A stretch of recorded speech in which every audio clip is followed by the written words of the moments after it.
Сәлем баршаңызға, менің каналыма қош келдіңіздер. Бүгін осындай әдемі жұмсақ, ортасы осылай дайындалатын үй жағдайында батон нанын дайындаймыз. Ұнымыздың барлығын еліктен өткізіп, осылай дайындап аламыз. Содан соң тұз, құрғақ ашытқы бір араластырып, содан соң үстіне жылы су, сұйық майымызды құйып, жұмсақ және қолға жабысатын қамыр илейтін боламыз.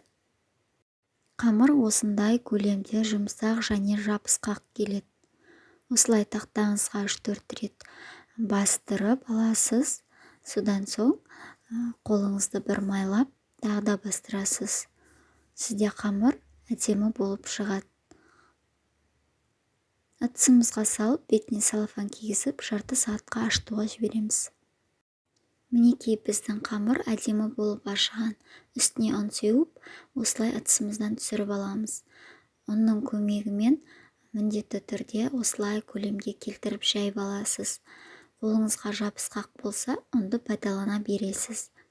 Осылай қылып, рулет тәріздес қылып ораймыз. Содан соң оның үстін басын қырап, қайтадан ұзын көлемінен қайта ораймыз.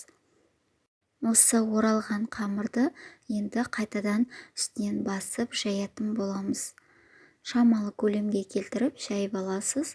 Енді осыны қайтадан рулет тәріздес қылып орайсыз. Мінекей бізде қамыр дайын болды.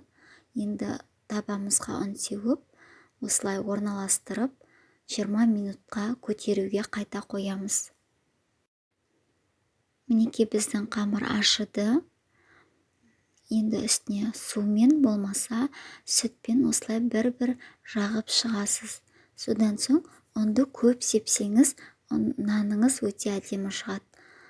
Содан кейін осылай пышақтың көмегімен әр жеріне сызық қоямыз. 180 градуста 30-35 минут пісіреміз. Мінекей бізде жұмсақ батон наны дайын болды. Толығымен суытамыз.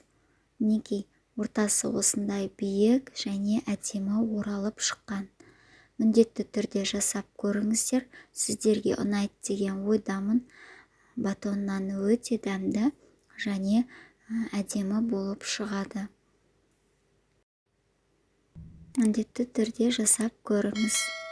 Сіздермен Фариза ас болсын, каналға тіркеліп қойыңыз.